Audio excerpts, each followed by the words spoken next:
আজকে আমরা ফটোশপে ইরেজ টুলের ব্যবহার সম্পর্কে জানব।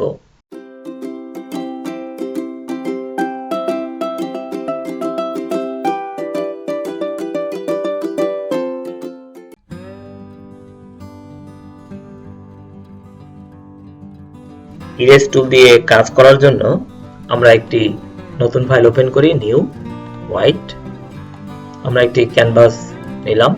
ইরেজ টুল দিয়ে যখন কোনো রং মুছে ফেলা হয় তখন ওই রংটি আসলে ক্যানভাসের রং দিয়ে ঢেকে দেওয়া হয়। ক্যানভাসের রং সাদা হয় বলে রংটা মুছে যাচ্ছে বলে আমরা দেখতে পাই। আমরা সাদা ব্যাকগ্রাউন্ড যুক্ত এই ক্যানভাসটিতে একটি ব্রাশ টুল দিয়ে একটি রেখা আঁকবো। ব্রাশের একটু সূচক কমিয়ে দিলাম।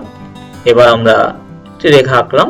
আমরা ইরেজ টুল দিয়ে এই রেখাটিকে মুছবো। এখানে ইরেজ টুল আমরা দেখতে পাচ্ছি, এখানে ক্লিক করলাম, অথবা কিবোর্ডের ইতে ক্লিক করলেও ইরেজ টুলকে অ্যাক্সেস করা যাবে। এখানে আমাদের তিন ধরনের ইরেজার আছে। আমরা প্রথম ইরেজারটি নিলাম। এখানে আমরা ইরেজ টুলের অপশন বারে বিভিন্ন মোড দেখতে পাচ্ছি। এখানে আমাদের ব্রাশ মোড নিলাম। এখানে আমাদের মাস্টার ডেলিমিটার 30 পিক্সেলই রয়েছে। আমরা এটা বাড়াতে পারি বা কমাতে পারি। আমরা এবার এটাকে মুছবো। আমরা রেখাটিকে মুছতেছি ইরেজ টুল দিয়ে।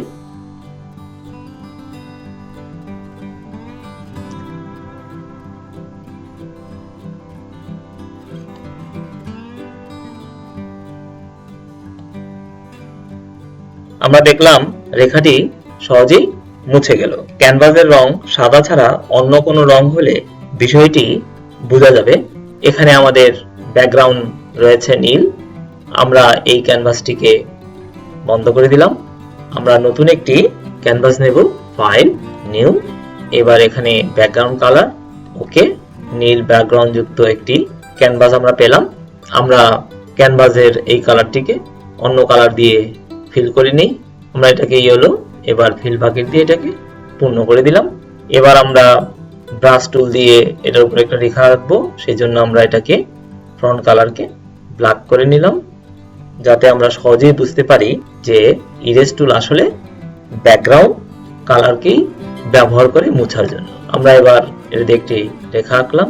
এবার ইরেজ টুলে ক্লিক করে আমরা এটাকে মুছতেছি। আমরা দেখতে পাচ্ছি যে আসলে ব্যাকগ্রাউন্ড কালার ব্যবহার করে ইরেজ টুল রেখাটিকে মোছার চেষ্টা করছে। অর্থাৎ ইরেজ টুল মোছার জন্য ব্যাকগ্রাউন্ড রং ব্যবহার করে। তবে স্বচ্ছ বা ট্রান্সপারেন্ট লেয়ারে অবজেক্ট ইরেজ টুল দিয়ে স্বাভাবিক নিয়ে মুছে ফেলা যাবে। আমরা এই ক্যানভাসটিকে বন্ধ করে দিলাম। এবার আমরা নতুন একটি ক্যানভাস নেওয়ার জন্য ফাইল, নিউ।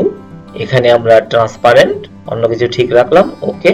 এবার আমরা এখানে একটি ব্রাশ টুল দিয়ে রেখা আঁকি। আমরা এটাকে আবার ইরেজ টুল দিয়ে মুছি। আমরা দেখলাম ট্রান্সপারেন্ট লেয়ারে স্বাভাবিক নিয়মেই ইরেজ টুল দিয়ে মোছা যাচ্ছে।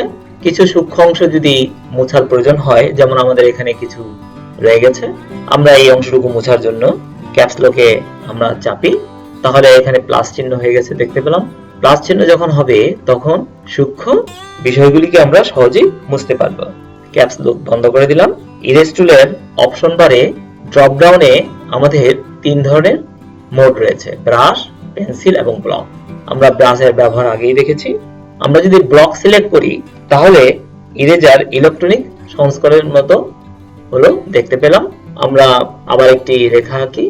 এবার আমরা ব্লক মুড, এখানে অপশন থেকে ব্লক মুড নেওয়া রয়েছে।